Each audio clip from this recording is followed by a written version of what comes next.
Muy buenos días para todos, bienvenidos, muchas gracias por haber reservado este jueves 14 de septiembre en compañía de Planning Tax. Hoy vamos a tratar un tema muy importante para esta época, la planeación tributaria. Así que desde ya sean bienvenidos a nuestros espacios de formación que vamos a realizar de manera frecuente para cada uno de ustedes. También cordial invitación para que se unan al canal de YouTube y puedan consultar de nuevo esta capacitación.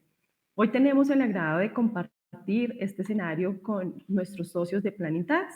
Paul Vázquez y Viviana Bernal. Paul es contador público de la Pontificia Universidad Javeriana de Cali, con más de 20 años de experiencia profesional, especialmente en temas de asesoría, planeación y cumplimiento tributario, actividad que desarrolla actualmente como socio fundador de la firma Planning Tax SAS.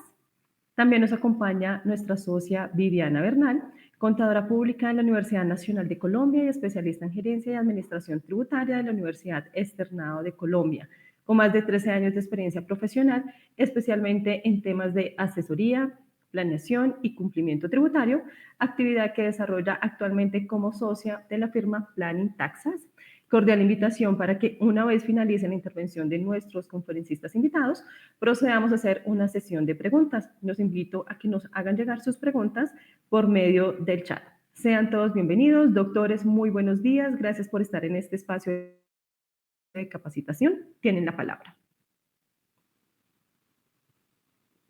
Hola, muy buenos días, Paola, Viviana, y a todas las personas que nos acompañan a través de este espacio virtual. Un cordial saludo de parte nuestra y de nuevo, como lo mencionaba Paola, extenderle nuestro agradecimiento por compartir con nosotros estos minutos y poder conversar de un tema que es bastante importante, sobre todo en nuestro país, donde tenemos un número frecuente de modificaciones tributarias que nos obligan a sentarnos y replanear un poco nuestras operaciones cotidianas y cómo va a ser esa carga tributaria que tendremos que afrontar en la medida que vamos teniendo nuevas reformas tributarias. Muy buenos días, socia. Muy buenos días para todos. Hola, Paul. Muchas gracias, Paola, por la introducción. Muy contenta de estar con ustedes acá compartiendo un tema tan interesante como es el tema de la planeación tributaria. Entonces, pues sin más preámbulo, iniciemos con esta capacitación y ya más adelante volveré con ustedes. Y gracias. Bueno, la idea de este espacio, queridos colegas, es poder conversar de algunos elementos alrededor del concepto de planeación tributaria. Vamos a tratar de conversar y de aterrizar algunas de las definiciones y algunas de las ideas principales de lo que este concepto implica y posteriormente pues también vamos a tratar algunos elementos que de cara a la pasada reforma tributaria que tuvimos en el mes de diciembre de 2022, pues consideramos que pueden ser útiles para evaluar posibilidades de reducción o de optimización de la carga tributaria que tienen las personas naturales y las personas jurídicas. Trajimos algunos elementos, algunos casos que queremos compartir a nivel general. Y por supuesto que este ejercicio de la planeación tributaria pues requiere una dedicación y un tiempo importante de análisis porque cada contribuyente, cada caso es una historia distinta, ¿no? La situación tributaria tal vez de Pedro no es la misma de Juan, no es la misma de Luis, lo mismo que las compañías ABC no tienen la misma carga tributaria que tiene la compañía XYZ y definitivamente es muy importante conocer el detalle de la operación de cada entidad o de cada persona para poder encontrar cuál es esa estrategia adecuada, pero de vuelta conversaremos de algunos elementos que creemos son comunes a la generalidad de los contribuyentes y que esperamos puedan ser útiles para cada uno de ustedes. Bueno, la primera situación que queremos conversar en este espacio es qué es planeación tributaria y para qué sirve, ¿no? Porque este es un concepto que no es nuevo, por supuesto, la práctica definiendo planeación tributaria no tanto como un método o una técnica, porque no sugiere unos pasos específicos frente a cada contribuyente. Definámosla más bien como una práctica que de alguna forma permite que una persona, natural o jurídica, pueda ver hacia adelante, visualizar hacia adelante cuál es esa carga tributaria que va a tener y entendiendo que el Estado finalmente es el socio principal de cualquier actividad que desarrolle o una persona o una organización. No está, digamos, en el día a día de manera física una persona como el Estado, digamos, al lado nuestro, pero ahí está de manera intangible, está siempre presente en el desarrollo de las operaciones y por supuesto que lo tenemos muy presente cuando vamos a presentar ese formulario de las declaraciones de impuestos, dependiendo del impuesto, por supuesto, cada 2 meses si es el IVA o cada año si es el impuesto de renta. Y ahí es donde básicamente, de nuevo, tenemos entonces presente ese socio principal que tenemos, que es el Estado, que está esperando que nos vaya muy bien en las actividades que realizamos para poder hacer el cobro efectivo de esos recursos que por ley le pertenecen y que espera recibir, por supuesto, para poder sacar adelante los programas y los proyectos que de manera gubernamental pues se ha propuesto adelantar, ¿no? Eso independientemente del gobierno de turno que tengamos, los impuestos pues son la billetera de los proyectos del Estado y definitivamente cada que tenemos movimientos de tipo político, pues vienen esos movimientos en materia tributaria. De hecho, si revisamos un poco cuál ha sido el contexto de las reformas tributarias que hemos tenido en Colombia en las últimas 2 décadas, pues nos damos cuenta que en los últimos 20 años, si revisamos un poco lo que ha sido hacia atrás desde la ley 788 del 2002, nos damos cuenta que hemos tenido, con la reforma tributaria que se expidió en diciembre de 2023, llevamos cerca de 12 reformas tributarias. Eso nos da un promedio de una reforma tributaria en un lapso incluso inferior a 2 años, ¿no? Tenemos un panorama normativo y fiscal bastante movido, bastante agitado en Colombia. Alguien podría decir, o usar más bien el término de inestable, pero de alguna manera esa situación particular que tenemos en Colombia de tener una reforma tributaria cada 2 años o incluso menos, pues nos obliga a tener mucho más presente el tema. Aquí podemos resaltar de pronto un par de reformas tributarias que de esas 12 que ustedes ven en pantalla, podemos básicamente rescatar o señalar, digamos, de una importancia mucho más relevante, la ley 1607 del año 2012, que es la reforma que comienza a modificar, comienza ese camino de modificación, de ampliación de las cargas tributarias en cabeza de las personas naturales, ¿no? Porque seguramente muchos de los que estamos acá en esta sala tenemos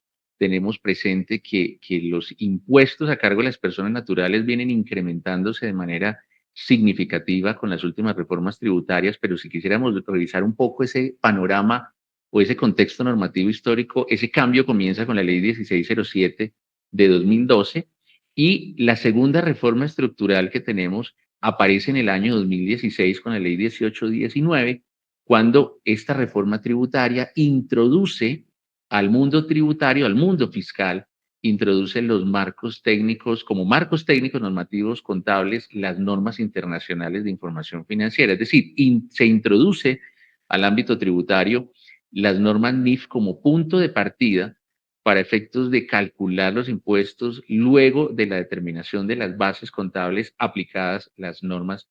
internacionales de información financiera. Que esas son las 2 reformas que pudiéramos resaltar como estructurales en las últimas 2 décadas y por supuesto la 1607 que señalábamos hace unos instantes en el 2012 comienza a marcar ese camino donde paso a paso hemos venido sintiendo de manera mucho más fuerte el incremento de la carga tributaria en cabeza de las personas naturales, al punto en que hoy en día estamos ya en vigencia de la ley 2277 del año 2022, de la última reforma tributaria que ya aplica para el año 2023 y que casualmente pues aún no sentimos del todo la carga económica en el bolsillo de esta reforma, porque recuerden que las declaraciones de renta que estamos presentando ahora a las personas naturales, pues por el año grabable de 2022, pues viene con los aspectos normativos anteriores, porque la reforma del 2022, esta ley 2277, que ya está vigente, pues la declaración del 23 la vamos a presentar, ¿cuándo? La vamos a presentar en un año, ¿no? En el 2024, entonces allá en un año, básicamente, por esta época, ahora estamos precisamente en medio de vencimientos, por esta época vamos a estar entonces sintiendo de manera mucho más fuerte la carga tributaria que esta reforma fiscal nos trajo, ¿no? Que entre otros temas, esa es una de las situaciones bien particulares que a veces las reformas tributarias nos traen, y es ese efecto anestésico, digámoslo de alguna forma, porque sale o se aprueba una ley y el efecto económico tardamos unos meses, sobre todo las personas naturales tardamos unos meses en sentirlo, ¿no? Entonces, enfrentarnos a esa realidad de que vamos a tener una mayor carga aquí con esta reforma tributaria en los análisis que hemos podido adelantar de manera aproximada, creemos que en los intervalos del impuesto de renta de las personas naturales, que están entre las tarifas del 28, el 33 y 35%, van a tener incrementos cercanos al 65% en el impuesto de renta, y eso definitivamente nos conlleva a la necesidad de ver hacia adelante cuál es ese efecto que vamos a tener y de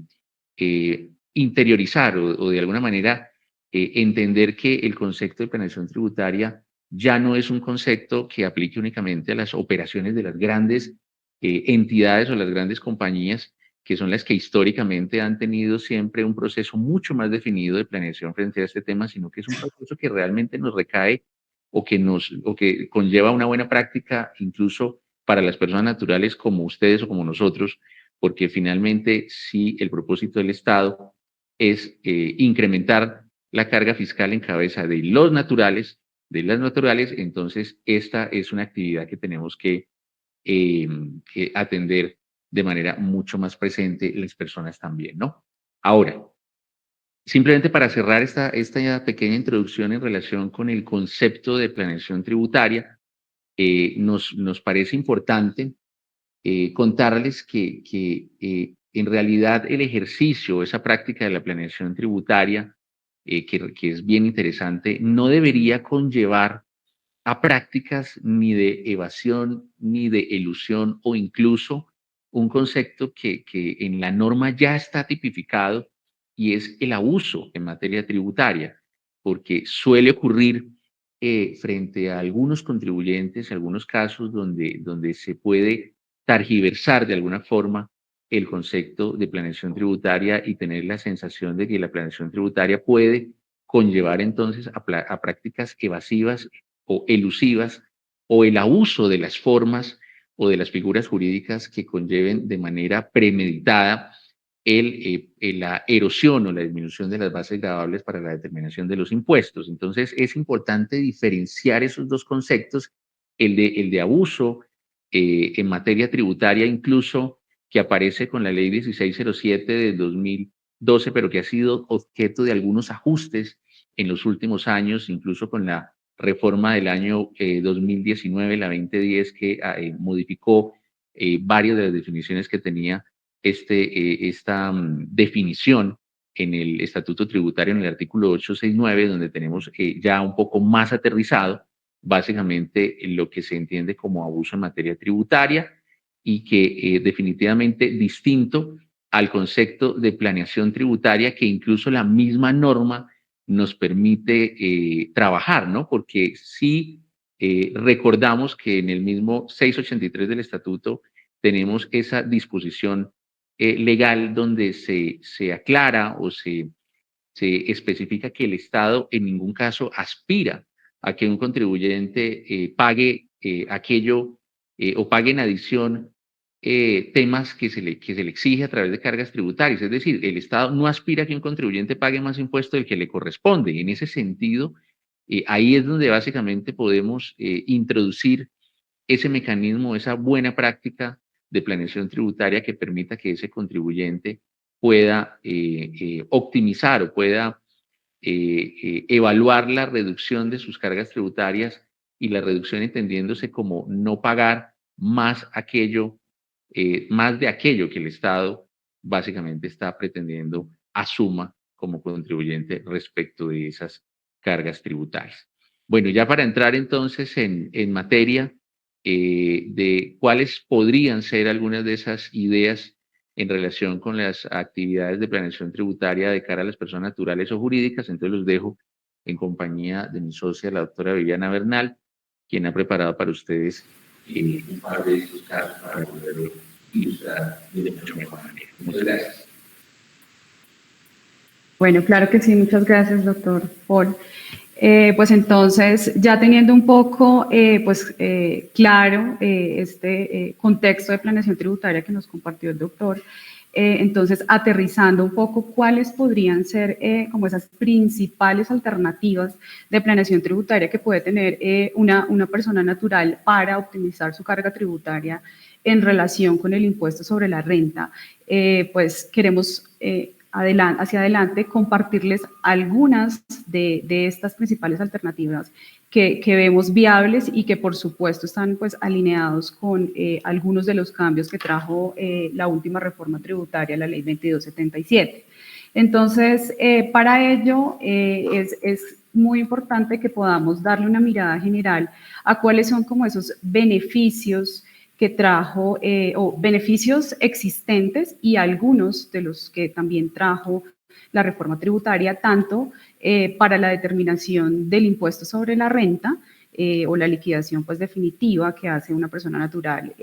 por el año gravable, digamos que aterrizando un poco acá el caso al impuesto sobre la renta pues que debe presentar las personas por el año gravable 23 que lo harán en el año 2024 y también pues cuáles son como esos beneficios o elementos que puede usar una persona natural que percibe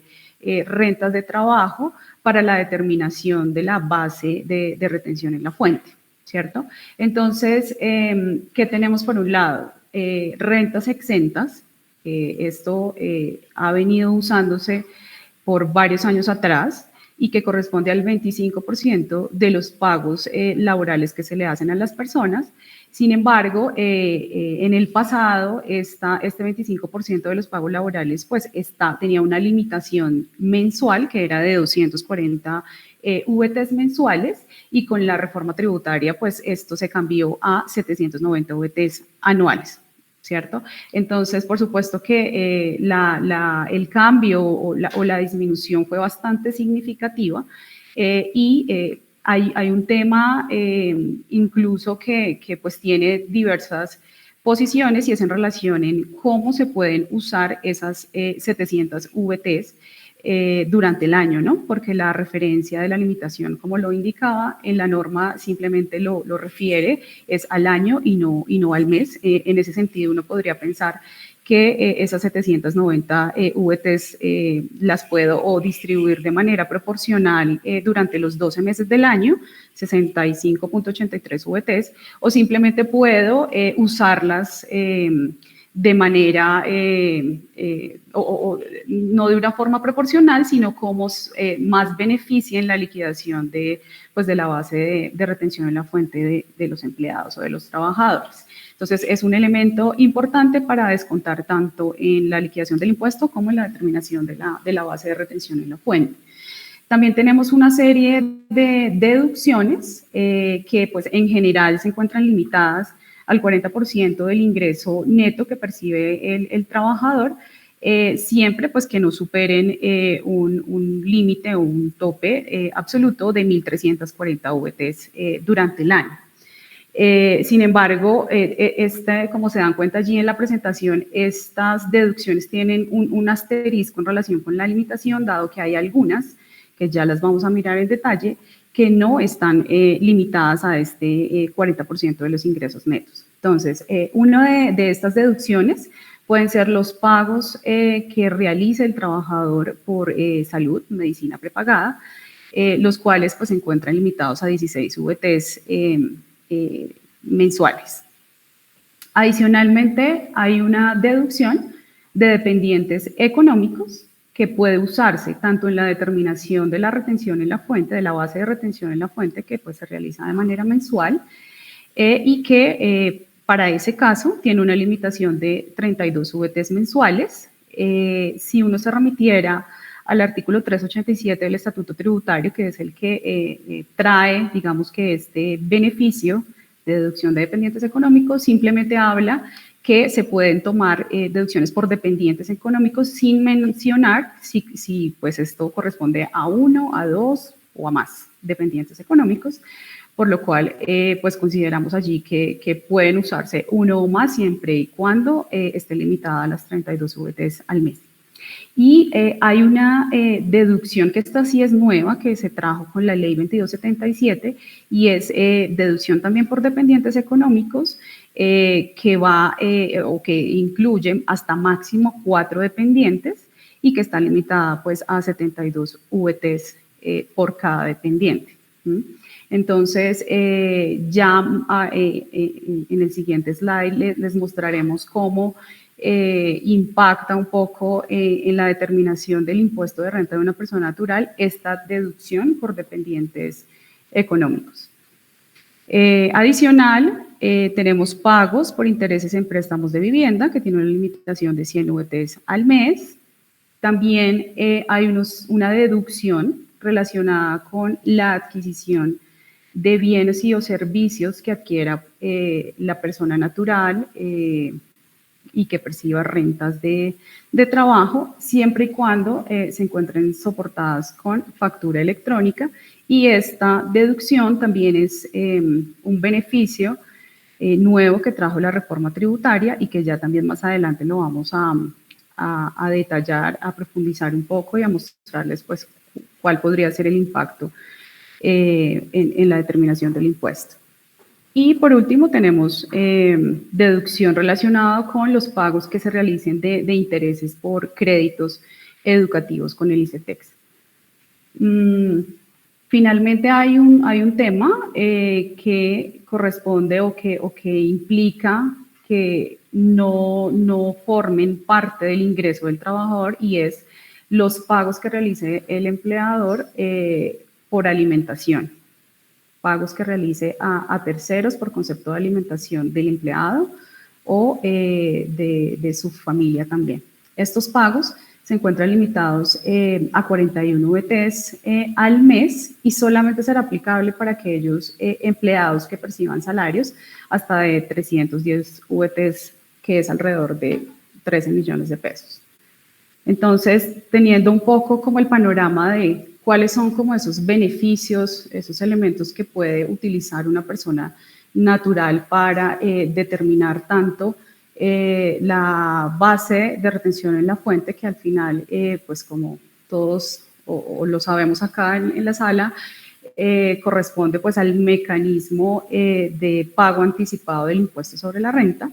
y pues por supuesto también a la liquidación definitiva del impuesto de renta.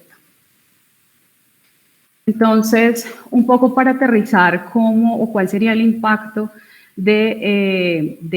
incluir dentro de la liquidación del impuesto sobre la renta la deducción por dependientes económicos que trajo la reforma tributaria y que solo pues por referencia que la tenemos incluida en el inciso segundo del numeral tercero del artículo 336 del Estatuto Tributario. Entonces, aquí podemos ver un ejemplo en el cual hay una persona que percibe al mes ingresos por 10 millones de pesos, para lo cual al año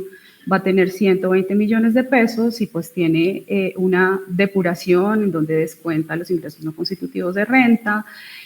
tiene unas deducciones que están sujetas al límite, que son las que hablamos ahora en el anterior slide. Aplica la renta exenta del 25% de los ingresos y adicional, que este es el caso, vamos a tener una deducción por dependientes económicos de hasta 4 dependientes con una limitación de 288 VTs que corresponde a los 72 VTs por cada persona. Entonces, como ustedes se dan cuenta allí, la primer columna que dice caso 1 es el que tiene la depuración sin considerar el descuento por dependientes o la deducción por dependientes económicos, ¿cierto? Para lo cual allí en el ejercicio académico estamos viendo un impuesto de 3.665.000 y el caso 2, en el cual se incluye esa deducción por dependientes, llega a un impuesto de 1.344.000. Pero bueno, uno diría, esto es el escenario ideal, es decir, la planeación tributaria al final pretende es que yo logre una disminución del impuesto, o más bien será que la sana planeación tributaria lo que me lleva es a precisamente determinar de qué forma puedo cubrir el impuesto determinado por el año. Entonces, para lo cual será necesario que los contribuyentes revisen incluso cuáles de estos elementos que vimos anteriormente pudieran aplicar o tomar para determinar su base de retención en la fuente, porque pues de nada me sirve durante el año quizás pagar menor retención en la fuente, cuando al final, al liquidar el impuesto de renta, pues voy a ver que esa retención en la fuente no me cubrió el impuesto de renta, y al final del año pues voy a tener que desprenderme de mayores recursos para poder cubrir el impuesto a cargo. Entonces, seguramente uno de los escenarios será que prefiera que me descuentes mayor retención en la fuente mes a mes, ¿cierto? Seguramente en ese caso no me será tan útil tratar de usar todas las deducciones que me permite la norma, como las que vimos acá. Es importante mencionarles que en relación con esta deducción por dependientes económicos, no todas las personas, no sé, que mi primo, mis familiares, en general, pueden ser consideradas como dependientes económicos. Taxativamente, la norma ha establecido quiénes son esos dependientes económicos, y de manera general pues son aquellas personas que son hijos del contribuyente hasta los 18 años, o aquellas personas o aquellos hijos que están entre los 18 y los 23 años en el caso de que los padres financien sus estudios, o cuando son mayores de 18 años, pero estas personas pues tienen dependencia física y psicológica de los padres, lo cual debe estar debidamente soportado. También son dependientes económicos los cónyuges o compañeros permanentes del contribuyente, o padres y hermanos, siempre y cuando tengan una dependencia económica del contribuyente, o que tengan ingresos inferiores a 260 VTs. Entonces, es importante tener claro estos requisitos, pues porque, como les mencionaba, no va a ser posible de pronto que yo diga, no, es que pues mi primo está en una situación complicada, no tiene trabajo, no tiene ingresos, entonces pues yo le voy a ayudar y voy a considerarlo como dependiente económico en la determinación de mi impuesto de renta, pues no estaría dentro de los requisitos que menciona la norma. Es importante mencionarles adicional que esta deducción por dependientes económicos, como lo ven en el ejemplo, no está sujeta al límite del 40% del ingreso neto, ¿cierto? Por eso lo estamos viendo acá e incluso en un renglón separado, por lo cual no estamos sujetos a esa limitación. Y frente a esta deducción, que como les he indicado, pues es nueva, ya la Administración de Impuestos opinó en un concepto que emitió en marzo de este año, en el cual aclaró que esta deducción no podrá ser considerada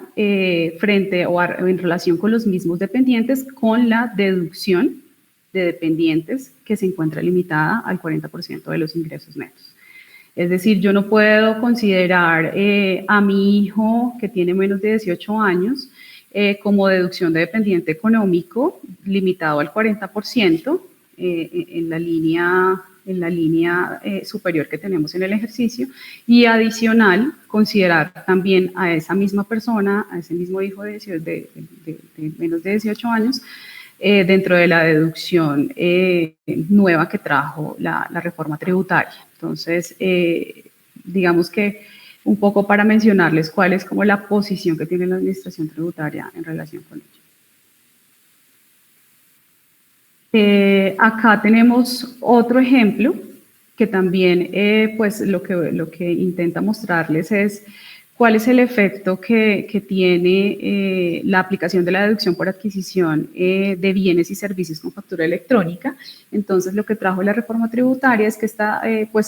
deducción se refiere a las compras que haga la persona natural de bienes y servicios y que corresponde pues al 1% de esas adquisiciones siempre y cuando no supere 240 VTs al año, que esos son alrededor de 10.179.000 pesos. Entonces, esa deducción se va a poder incluir en la liquidación del impuesto de renta de una persona natural con independencia de si esta compra tiene o no relación de causalidad con la actividad productora del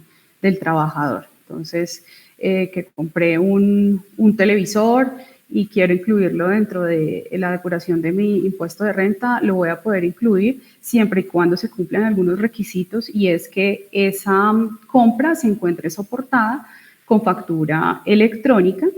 y que haya sido expedida por quienes están obligados a emitir facturación electrónica, precisamente pues por incentivar pues incentivar el mecanismo de facturación electrónica y pues y soportar más bien o garantizar que quien la emite es quien está obligado a expedirla. Esta compra debe ser pagada a través de medios electrónicos en los cuales intervengan entidades vigiladas por la Superfinanciera. Entenderán que esto hace parte pues también de un control que la administración tributaria quiere hacer. Entonces pues será más complejo querer soportar una compra que se paga en efectivo, pues que es más complejo un poco la trazabilidad de esa compra. Entonces, adicionalmente, esa deducción por adquisición de esos bienes o servicios, pues no debe haberse utilizado de manera previa como deducción en el impuesto de renta o como IVA descontable en la liquidación del impuesto o como ingreso no constitutivo de renta o como renta exenta ni como descuento tributario o cualquier otro tipo de beneficio que pretendan pues o que se pueda incluir dentro de la liquidación del impuesto de renta de una persona natural. Esta deducción tampoco está incluida o limitada al 40% del ingreso neto que mencionábamos ahora y que está referente a lo indicado en el numeral 3 del artículo 336 del Estatuto Tributario. Entonces, son algunos de los elementos o alternativas que puede considerar una persona natural para un poco planear cuál va a ser su impuesto de renta, cómo debería incluso determinar esa base de retención en la fuente y ver de qué manera, si le queda más fácil, ir pagando el impuesto de manera anticipada para que al final del año, cuando deba presentar la declaración, pues logre cubrir el impuesto a cargo.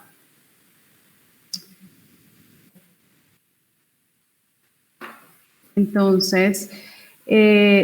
vamos a revisar ahora, le doy el paso aquí a mi colega Paul para que nos cuente un poco cuáles podrían ser esas alternativas alternativas de planeación tributaria aplicables a las personas jurídicas. Bueno, muchísimas gracias, Vivi. Siguiendo entonces la línea de cuáles son esas estrategias o cuáles podrían ser en la generalidad algunos de los elementos que pueden ser útiles frente a la práctica de planeación tributaria para las personas jurídicas, pues básicamente encontramos distintas alternativas o distintas opciones que, por supuesto, dependiendo de la operación particular que esté adelantando una entidad, pues pueden serle unas más útiles que otras, ¿no? Pero en términos generales, aquí queremos resaltar básicamente algunas de las que encontramos en el día a día que son más comunes y que básicamente a veces por el desconocimiento puntual de la norma o básicamente por la ausencia justamente de esa planeación en relación con el efecto tributario que alguna operación en particular genera, pues resultan desaprovechadas.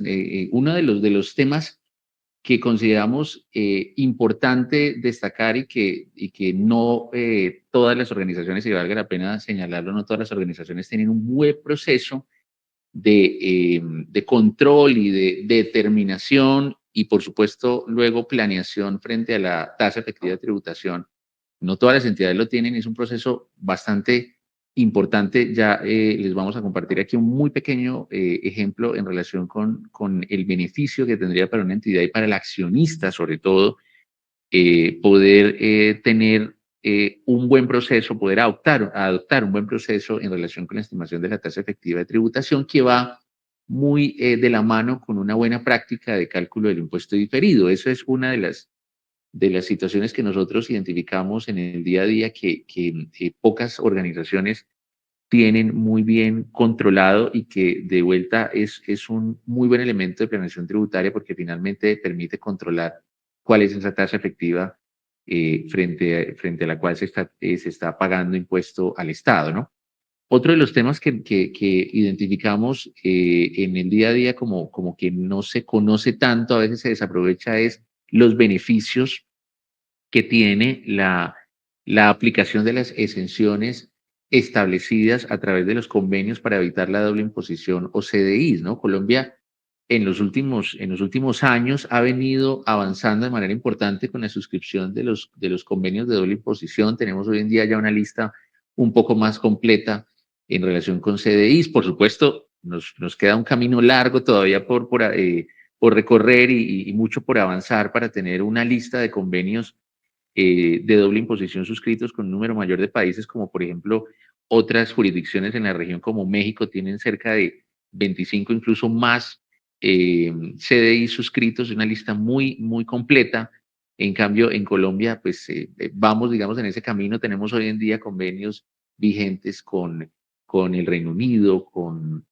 Francia, con la India, con Suiza, con Canadá. Tenemos la antigua y tradicional decisión de la Comunidad Andina de Naciones, donde tenemos ahí convenio con Ecuador, Bolivia y Perú. Tenemos convenio con Chile y tenemos también el convenio con España, que fue justamente uno de los primeros que se suscribió como modelo OCDE. Y lo que encontramos es que no todas las operaciones o no en todas las oportunidades que se adelantan transacciones o contratación de bienes, de servicios, perdón, con entidades que están domiciliadas en estas jurisdicciones, o tenemos de vuelta ingresos también por servicios prestados a algunas de las entidades que estén domiciliadas en los países con los cuales tenemos un CDI suscrito, pues no se identifica plenamente y no se hace uso de esos beneficios, teniendo en cuenta que, por supuesto, los CDIs lo que han establecido en términos generales es que las operaciones paguen impuesto únicamente en alguno de los dos domicilios o alguno de los dos países que intervienen en la suscripción de ese convenio y no en los dos, evitando de esa manera que exista ese fenómeno de la doble tributación. No lo conocemos en todos los casos y lo que hemos visto en la práctica es que a veces se pagan impuestos en el exterior producto de la aplicación de retenciones y luego en Colombia cuando se presenta de nuevo la declaración del impuesto sobre la renta, pues de nuevo se incluye esos ingresos liquidando entonces impuesto de renta adicional en Colombia y no se hace uso de las exenciones que se establecieron en los convenios o no se hace uso de los créditos tributarios que estas disposiciones normativas podrían amparar en muchas de las ocasiones. Creemos que esa es otra de las grandes oportunidades que tienen las entidades que adelantan operaciones con otras entidades del exterior. También, digamos, en línea con esa misma operación, identificamos que sigue siendo muy recurrente el acordar con proveedores que están domiciliados fuera de Colombia, asumir impuestos desde Colombia, ¿no? Es decir, contratamos a alguien que está domiciliado en otro país, convenimos pagarle $10,000 y esos $10,000 básicamente libres de todo impuesto, cuando muy seguramente, producto del desarrollo de las actividades que realizan estos proveedores desde Colombia, implica el pago de algunos impuestos vía retención, y lo que vemos es que muchas de las entidades colombianas terminan asumiendo esta carga tributaria que en principio recae sobre las entidades de fuera, y se convierte finalmente esta carga tributaria, esta retención asumida en deducciones o erogaciones no deducibles del impuesto sobre la renta en Colombia, que finalmente impactan de manera negativa en la determinación de la tasa efectiva de tributación, generando de esa forma una mayor tributación en Colombia. Por allí creo que hay seguramente una oportunidad de planeación tributaria importante alrededor de esas operaciones con no domiciliados. Hemos identificado también como oportunidad de planeación el considerar la existencia del beneficio de auditoría, y básicamente porque siempre una entidad deberá considerar cuáles son esas posiciones de riesgo tributario que pudieran llegar a ser objeto de requerimiento, de cuestionamiento. Y ojo que también alrededor de esa definición podríamos inclusive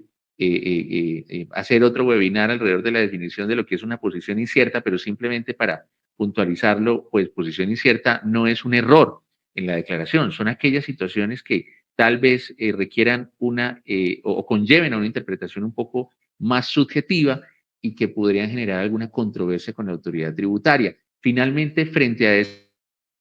posiciones inciertas, está el beneficio que el legislador nos ha, digamos, extendido, el gobierno nos ha extendido a través de la aprobación del beneficio de auditoría, que veníamos incluso, digamos, teniendo presente que se terminaba este año, en el año 2023, porque la reforma antepasada, la ley 2155 del 2021, había establecido en el artículo 689.3 que el beneficio de auditoría operaría por los años 22 y 23. Y la reciente ley 2294, que es el Plan Nacional de Desarrollo que fue aprobado hace pocos meses, extendió ese beneficio hasta el año 2026, y tenemos entonces que si una entidad estima o logra más bien incrementar el impuesto neto de renta en no menos del 35% en relación con el año inmediatamente anterior, su declaración de renta quedaría en firme, tanto para revisión por parte de la autoridad tributaria como para una modificación voluntaria por parte del mismo contribuyente, quedaría en firme dentro de los siguientes 6 meses. O si bien no logra un incremento equivalente al 35%, pero sí de al menos el 25%, su beneficio de auditoría estaría lográndose en los siguientes 12 meses. Este es otro de los temas que, en nuestra opinión, consideramos que es importante considerar en el momento de la planeación de lo que será el impuesto de renta de los contribuyentes, tanto personas naturales como jurídicas, y considerar que tenemos esa ventaja normativa en la medida que tenemos aún vigente y hasta el año 2026 el beneficio de auditoría. Y por último, hemos querido resaltar algunos descuentos tributarios, básicamente, que pueden generar un impacto muy positivo en la determinación del impuesto sobre la renta, ¿no? Tenemos la posibilidad de descontar los impuestos pagados en operaciones del exterior, ¿no?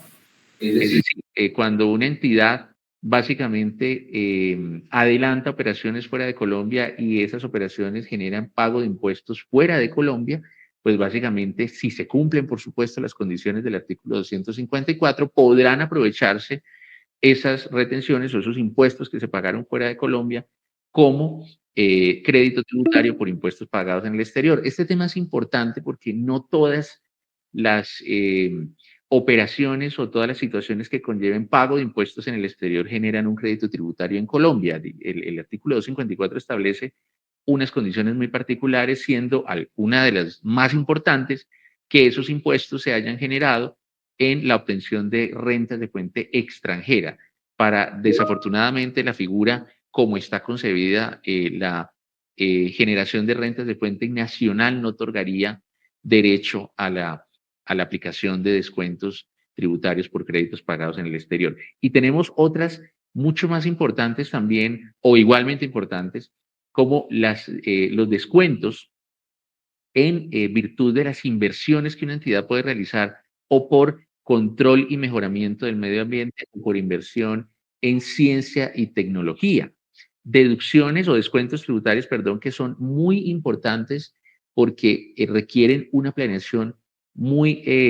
específica para aprovechar esos descuentos que en este momento tenemos vigentes, porque requieren la aprobación de parte de unos entes, de unas del consejo, por ejemplo, en el caso de la inversión en innovación y desarrollo y tecnología, requiere también que ese proyecto sea calificado como tal por el Consejo Nacional de Beneficios Tributarios de Ciencia y Tecnología, y básicamente ese trámite o esa aprobación debe cumplir unas fechas y debe cumplir un protocolo y unos pasos específicos, y de forma previa al completar la inversión que la entidad pretende utilizar como base para el descuento tributario, ¿no? Entonces, estos dos descuentos que resaltamos acá, el de inversión en medio ambiente, de inversión en ciencia y tecnología, resultan muy importantes evaluar desde el punto de vista del beneficio tributario con el tiempo suficiente para que una entidad pueda adelantar esa autorización, pueda evaluar, primero que todo, la viabilidad en la aplicación del descuento, y que cuando ese proyecto se comience a ejecutar y finalice, se cuente ya con esas autorizaciones respectivas para que se pueda hacer un aprovechamiento efectivo de lo que es el beneficio tributario, ¿no? No sería útil, digamos, llegar al mes de marzo o al mes de abril ya con el vencimiento de la declaración encima, comenzar a hacer entonces solicitudes de autorización o evaluar qué tenemos que hacer para descontar el beneficio de la inversión que hicimos el año pasado. No, esto hay que hacerlo de manera previa, y por ello queremos resaltar la importancia que tiene siempre unir los beneficios en materia fiscal de la planeación estratégica que tiene un negocio para poder aprovechar al máximo los beneficios que la norma hoy en día nos genera. Y por último, resaltar un par de beneficios adicionales como las donaciones, por ejemplo, que pueden realizarse a una entidad sin ánimo de lucro del régimen tributario especial, que tenemos un descuento ya de algunos años atrás equivalente al 25%. Vemos también en la práctica que en muchas oportunidades estos descuentos no son aprovechados porque no se cuenta con la documentación soporte exigida para que pueda llegar a ser procedente ese descuento. Por ahí se pierde, digamos, unos recursos importantes. También vemos que no todas las entidades hacen uso del descuento por inversión en bienes productivos, ¿no? Ese descuento que tenemos desde la ley 2010, del equivalente al IVA pagado en la importación, en la adquisición, en la formación o construcción de bienes de capital, pues básicamente ese descuento no está siendo, digamos, completamente aprovechado, y es otro de los temas que creemos es una gran oportunidad para todas las entidades y las personas jurídicas, en la medida que puedan, desde el momento de la adquisición de sus activos, identificar cuál es el propósito de los mismos, y pueda entonces identificarse o caracterizarse como un bien de capital, como un activo fijo real productivo. Se puede hacer entonces uso de ese impuesto a las ventas, y de manera planeada y de manera muy detallada evaluar en qué año básicamente nos conviene hacer ese uso de ese beneficio, porque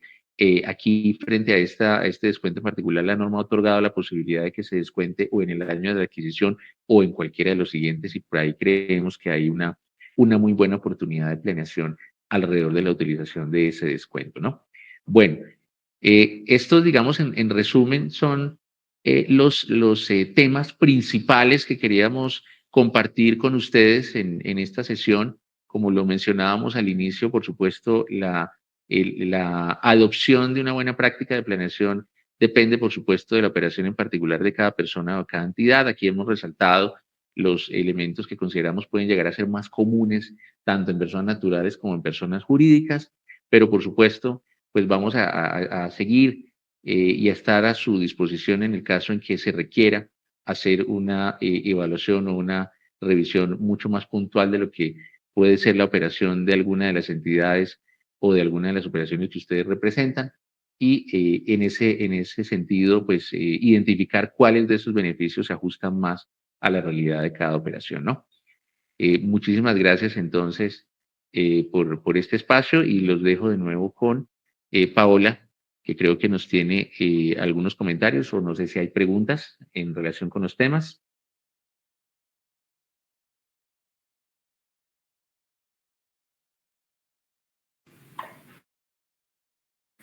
Así es, Paul, muchas gracias por esta sesión de capacitación. Tenemos algunas preguntas que nos han hecho llegar por interno. La primera de ellas es: ¿la deducción por dependientes económicos aplica para todos los contribuyentes, personas naturales, independiente del tipo de ingreso que generen? Es decir, una persona que solo tiene ingresos por arrendamientos puede hacer uso de la deducción por dependientes económicos. Vale, gracias Paola por compartirnos la pregunta. ¿Quién la hizo, por favor? Jorge. Jorge, mira, entonces, para resolver tu pregunta, esta deducción de dependientes económicos le aplica a todos aquellos contribuyentes que perciban rentas de trabajo, dentro de las cuales pues incluyen pagos por salarios, pagos por prestación de servicios que realiza, por ejemplo, una persona independiente, el tema de arrendamientos, digamos que se encuentra dentro de la cédula de rentas de capital, digamos, bajo ese nombre de rentas de capital, que es distinto a rentas de trabajo. Perfecto, continuamos con otra pregunta. Una sociedad nacional que presta servicios desde Colombia, call center por ejemplo, a otra entidad domiciliada en el exterior, ¿es sujeta de retenciones en la fuente por su cliente del exterior? ¿Esas retenciones en la fuente podrían descontarse del impuesto de renta en Colombia como crédito tributario? Gracias, Pau. Bueno, es una pregunta interesante porque, como lo mencionábamos precisamente hace algunos instantes, y como creo que lo conoce el participante, existe la figura de crédito tributario, pero lamentablemente no todos los casos logran aprovecharse, ¿no? En el caso concreto de la pregunta, si entiendo bien, es básicamente una entidad que está domiciliada en Colombia y está siendo objeto de retenciones por la prestación de servicios a otra entidad. Si es el caso, básicamente esas retenciones no podrían ser utilizadas como crédito tributario porque como está, digamos, prescrito en el artículo 254, este crédito solamente funciona para ingresos de fuente extranjera, ¿no? Luego, si prestamos servicios desde Colombia, pues de acuerdo con la definición de ingresos de fuente nacional, pues la prestación de servicios en Colombia hace parte de esa definición, ¿no? Es un ingreso de fuente colombiana y lamentablemente las retenciones que nos practicara nuestro cliente en el exterior pues no van a poder ser aprovechadas. Precisamente allí es donde cabe entonces la posibilidad de poder evaluar si ese cliente está domiciliado en algún país con el cual tengamos suscrito un CDI o cómo podría de alguna manera estructurarse esa operación para que no se genere entonces una doble tributación, porque si se pagan impuestos fuera y luego aquí en Colombia, pues ahí es donde aparece ese fenómeno de la doble tributación, que es la que vía planeación tributaria pudiéramos tratar de optimizar, ¿no? Muchas gracias. Nos pregunta Luminara de Cosmetic. Buenos días, ¿los bonos Sodexo están grabados en renta? Bueno, los bonos Sodexos, y muchas gracias por la pregunta. Los bonos Sodexos pueden o no pueden terminar siendo grabados en renta, es decir, hay un beneficio que la norma nos trae para personas naturales, está en el artículo 387-1, donde dice que las personas que no devenguen más de 310 VTs como salario podrían recibir hasta 41 VTs por bonos de alimentación que no sean considerados para efectos tributarios ingreso, ¿no? Entonces, ese es un muy buen beneficio, porque si yo devengo un salario o recibo una compensación con conceptos salariales inferiores a esos 310 VTs, yo puedo ser objeto del beneficio fiscal y puedo recibir hasta 41 VTs, que para efectos del año 2023 estamos hablando de cerca de 1.739.000 pesitos, más o menos, y que no constituyen ingreso, óyase bien, ingreso para efectos tributarios, ¿no? Porque eso sí, digamos, en el pasado siempre ha surgido la discusión de que si es ingreso o no es ingreso, porque está en el contrato de trabajo o no está en el contrato de trabajo, se caracteriza como un ingreso del empleado o no. Aquí hay que hacer un ejercicio muy interesante de separar los dos mundos, tanto el tributario como el laboral, porque puede un colaborador tener ingreso desde el punto de vista laboral producto de esa compensación a través de bonos de alimentación, pero no necesariamente constituir ingreso tributario haciendo uso del beneficio del 387.1. Luego, si por el contrario, este colaborador tiene más ingresos por encima de las 310 VTs, el beneficio no podría ser aplicado. Así nos paguen una VT de bono, ya no va a poder dejar de ser ingreso tributario y comenzaría entonces a ser un ingreso grabado con renta, que creo que es la pregunta del participante, ¿no? Si no cumple con esa condición de recibir pagos por debajo de las 310 VTs o tal vez el beneficio que reciba habiendo cumplido la primera condición de los 310 VTs o menos de salario, pero recibe 50 o 60 VTs de pagos por concepto de bonos de alimentación, pues básicamente el exceso a partir de los 41 resultará grabado con el impuesto de renta, ¿no? Aquí hay algo, digamos, adicional que me gustaría